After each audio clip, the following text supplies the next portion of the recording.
कहते हैं पहाड़ जितने सुंदर होते हैं उतने ही रहस्यमय भी। आज मैं आपके सामने एक ऐसी सच्ची सी लगने वाली कहानी सुनाने जा रहा हूँ जो घटित हुई थी एक घने पहाड़ी जंगल में। एक ऐसा जंगल जहाँ सूरज ढलते ही हवा भी अजीब सी सरसराहट करने लगती है और जहाँ रात होने के बाद कोई इंसान अकेले जाने की हिम्मत नहीं करता। ये कहानी है एक ऐसे भूत की जो आज भी उस जंगल की आत्मा बनकर भटकता था। तो अगर आप डरावनी कहानियों के शौकीन हैं तो इस वीडियो को अंत तक जरूर सुनिए। जंगल और फॉरेस्टर। ये घटना उत्तराखंड के पहाड़ों में बसे घने जंगल की है।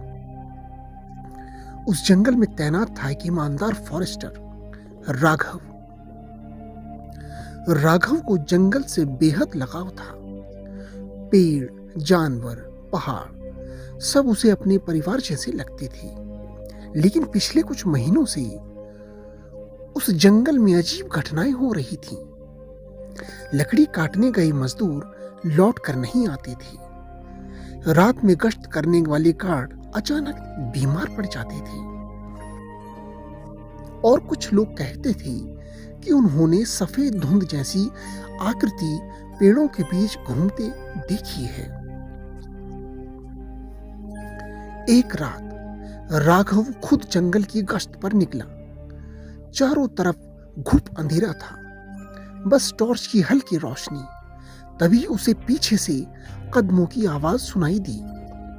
राघव रुका, पीछे मुड़ा, लेकिन वहां कोई नहीं था।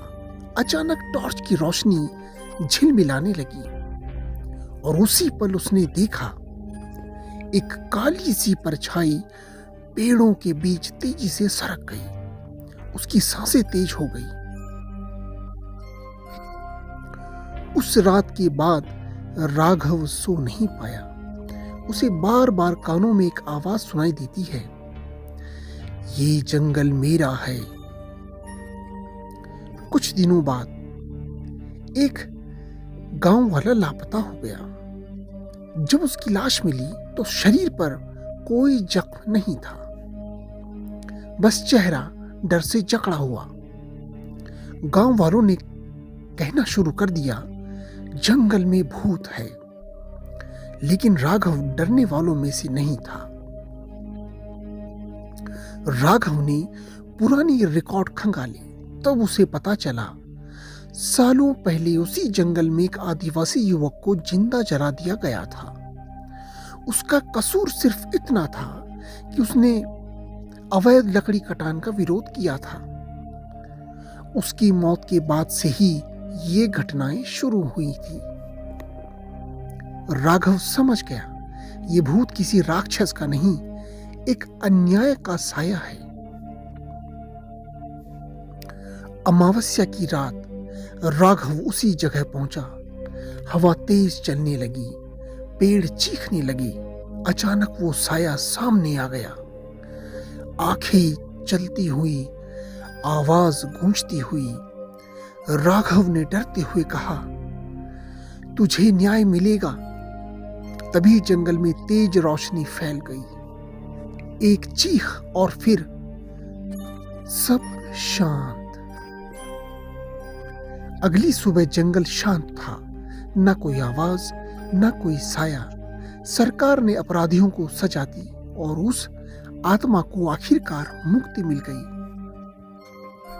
लेकिन कहते हैं अगर कोई आज भी उस जंगल में अन्याय करने जाए तो पहाड़ खुद चेतावनी दे देते हैं।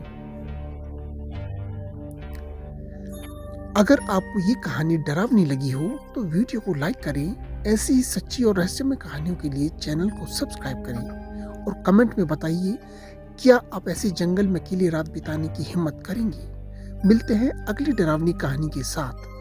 जय हिंद, जय भारत।